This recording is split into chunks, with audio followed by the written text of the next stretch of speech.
দুর্দান্ত একটা আপডেট কিন্তু আমরা অনন্য মামুন ভাইয়ার তরফ থেকে পেলাম। সেটা হচ্ছে দরদ সিনেমাটা কিন্তু অলরেডি রেডি হয়ে বসে আছে, ছবির পোস্টারও রেডি হয়ে বসে আছে, এমন আপডেট কিন্তু আমাদের কাছে এলো।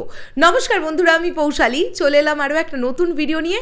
তানভীর তারেকজির ইন্টারভিউ আমি প্রতিনিয়তই ফলো করি, ভীষণ ভালো ইন্টারভিউ নেন উনি। তারপরে শাহরিয়ার নাজিম জয় দাদা, তাদের ইন্টারভিউ আমি সবসময়ের জন্য দেখি, অনেক কিছু শেখা যায় তাদের ইন্টারভিউ থেকে, কিভাবে তারা কোয়েশ্চেন করছেন, কত সুন্দরভাবে কোয়েশ্চেন করেন, কত কঠিন কঠিন কথা বা কত এরকম প্রশ্ন খুব সুন্দরভাবে জিজ্ঞাসা করে ফেলেন। তো প্রতিনিয়ত আমরা শিখি দাদাদের কাছ থেকে যে কিভাবে হয়। তো আমি কিছুক্ষণ আগে তানভীর তারেক সাহেবের একটি ইন্টারভিউ সেশন দেখছিলাম, যেটা অনন্য মামুন ভাইয়াকে নিয়ে গতকাল রাত্রিবেলা মোস্ট প্রবাবলি তিনি শ্যুট করেছেন, এবং অনন্য মামুন ভাইয়া বোধহয় ইতিমধ্যে বোধহয় কলকাতাতে, আমি শিওর নই ঠিক, কেননা ভায়াকমে আজকে উনি বসে একটা ছবি পোস্ট করেছেন, তো সেটা কোথায় এক্স্যাক্টলি, কলকাতার কোনো অফিস নাকি অন্য জায়গায় আমি জানি না।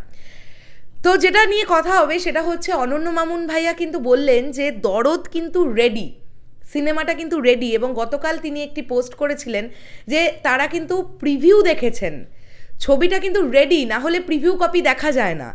এখন ছবিটার ডাবিংয়ের কাজ চলছে আমরা জানি, তো প্রিভিউ কপি এভাবেই তারা দেখেছেন যে শুটিংয়ের সময় ল্যাপেল অর্থাৎ মাইক্রোফোন, যে ডায়লগের আওয়াজগুলো ক্যাচ হয়েছে সেখান থেকেই ছবিটা এডিট টেবিলে এডিট করতে করতে ছবিটা কিন্তু এডিটিং কমপ্লিট, অর্থাৎ ছবিটা সিনেমা হিসেবে টোটালি কমপ্লিটেড।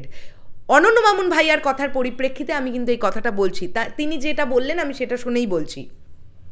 এখন কথাটা হচ্ছে এই ছবিটার ডাবিং সেশন এখন, মানে অনন্য মামুন ভাইয়া বলছেন যে কলকাতার আর্টিস্টরা ডাবিং করছেন, শাকিব ভাইয়ার ডাবিং পোর্শন খুব শীঘ্রই শুরু হবে, ইত্যাদি ইত্যাদি আমরা জানতে পারছি।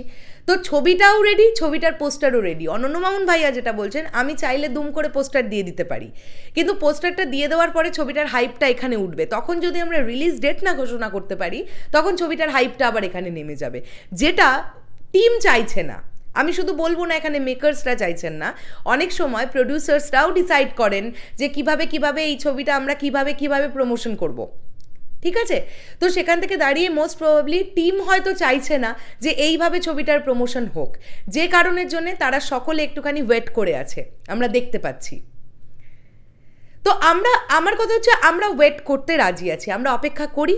হ্যাঁ, এটা একদম ঠিক যে ফেব্রুয়ারি মাসের 2 তারিখে ছবিটা রিলিজ হওয়ার কথা কিন্তু অনন্য মামুন ভাইয়াই বলেছিলেন, কিন্তু আবার এটাও কিন্তু ঠিক যে এটা কিন্তু একটা বিশাল বড় প্রজেক্ট, এটা যখন আসবে এটা কিন্তু শুধুমাত্র বাংলাদেশের মধ্যে সীমাবদ্ধ থাকবে না, এটা কিন্তু ভারতবর্ষ সহ আরও অনেকগুলো কান্ট্রিতে রিলিজ দেওয়ার পরিকল্পনা চলছে। আমি অলরেডি সৌদি আরব নিয়ে অনন্য মামুন ভাইয়া একটি কথা বলেছেন, সেন্সর বোর্ড নিয়ে, ওটাও শুনছিলাম যে অনেক বড়োভাবে কিন্তু প্ল্যানিং করা হচ্ছে। তো আমাদের একটুখানি অপেক্ষা করতেই হবে, আমরা ধৈর্য না ধরে আমরা শুধুমুধু সোশ্যাল মিডিয়ায় এসে ওই প্রতিবাদ স্বরূপ কিছু লেখালেখি করে তো লাভ নেই, কেননা দেখো এন্ড অফ দ্য ডে তোমরাও মানবে আমিও মানবো, আজকে আমরা যতই মন খারাপ করি বা আমরা অভিমান করি, কেন অনন্য মামুন ভাইয়া কথা দিয়ে কথা রাখলেন না, উনি সাকিবিয়ানদের নিয়ে কেন উনি ছেলে খেলা করছেন সাকিবিয়ানদের মন নিয়ে, কিন্তু তোমরা নিজেরাই বলো যখন দরদ সিনেমা হলে মুক্তি পাবে, যখন নতুন এক সাকিব ভাইয়াকে আমরা আবিষ্কার করতে পারবো, এই সব আমরা ভুলে যাবো, আমাদের কিচ্ছু মনে থাকবে না যে ছবিটা 2রা ফেব্রুয়ারি আসার কথা ছিল, ছবিটা পরে এলো, কেন পরে এলো।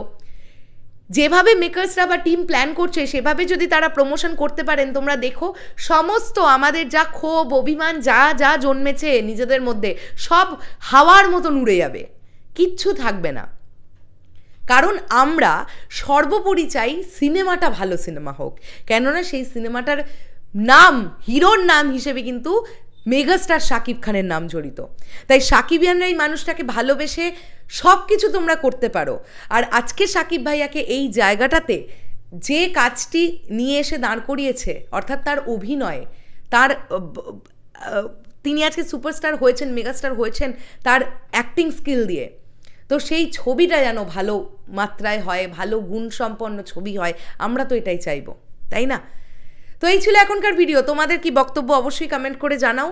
দেখো আমরা সবাই চাই যে দরদ অ্যাটলিস্ট এই বছরে যেন মুক্তি পায়, আমার মনে হচ্ছে ছবিটা এই বছরেই মুক্তি পাবে, ছবিটা কিন্তু 2025-এর প্রজেক্ট বলে আমার মনে হয় না।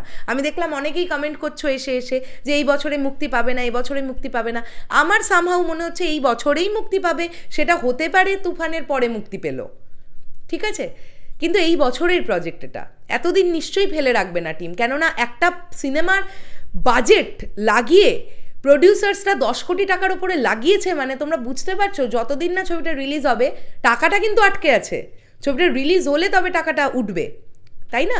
তাই প্রডিউসার্সরা কখনোই চাইবেন না একটা ছবি বানিয়ে 1 বছরের ওপর সেটাকে ফেলে রাখতে, কখনোই চাইবেন না। তাই আমার এটা ধারণা যে ছবিটা এই বছরেই আসবে। এবার কোন সময় আসবে সেইটা আমরা জানতে পারবো ফেব্রুয়ারি মাসে। দেখা হচ্ছে আবার খুব শিগগিরই নতুন কোনো ভিডিও নিয়ে। আমি সকল সাকিবিয়ান ভাইদের বোনেদের অনুরোধ করব, তোমরা কেউ মন খারাপ করবে না, তোমরা কেউ এটা ভাববে না যে কেন অনন্য মামুন ভাইয়া কথা দিয়ে কথা রাখতে পারলেন না, এইটা আমরা একটু সরিয়ে রাখি।